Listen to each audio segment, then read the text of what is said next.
So for the second installment of reading for our Classical Tuesday, we're going to talk about how to pull the notes off the page and put them onto the guitar.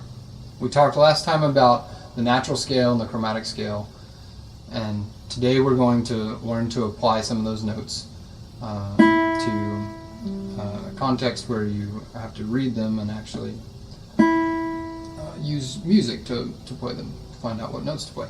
So we're going to start with this open E.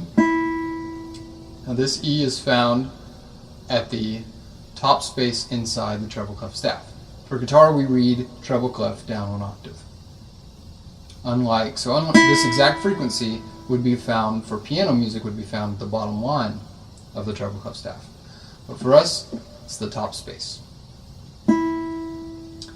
So play with me these rhythm exercises. We'll start with a whole note and work our way to a 16th. Going very slowly. Here we go. 1, 2, 3, 4. Whole note.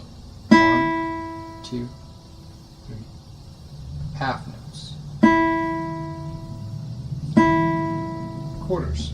2. Eighths. 16ths.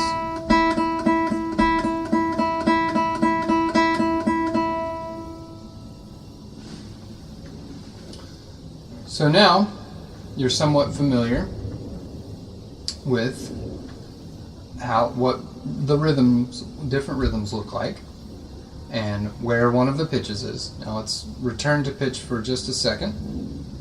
I want to say a word about it and give you a couple more anchors. You can use devices such as FACE, F-A-C-E for the spaces, and Every Good Boy Does Fine for the lines. I've always taken issue with that because it makes too much of a distinction between the lines and the spaces. It separates them from the very beginning as though they're different things, and then you're relying on, oh, I have to go back to my line acronym to figure out if the note's on a line. I have to go back to my space acronym to figure out if it's on a space.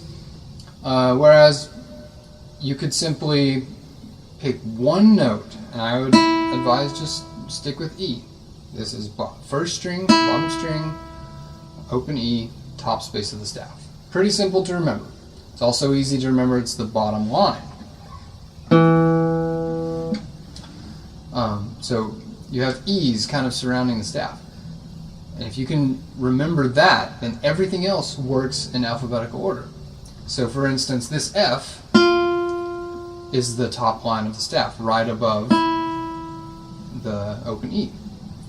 And it continues from there. So we have F is the top line, G is the space right above the staff, A is one ledger line up, and so on and so on. And it works the same way the other direction. If we have open E is the top space, D is the line, the second to last line, C is the third space from the bottom, and B is the middle line. Now B is a great anchor as well because it's in the middle of the staff, and it's very easy to work from there. So very quickly, here are the notes, all the open strings in their positions on the staff. E is the top space, B is the middle line, G is the second line from the bottom, D is the space below the staff, A is two ledger lines down, and low E is three ledger lines and one space below the staff. So make one of those an anchor. Use it to pick one and use it to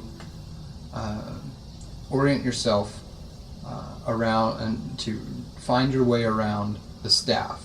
If you need to find where a note is, go to the one you know and count down or up from there. And if you'll do this, eventually those notes will stick. So until next time.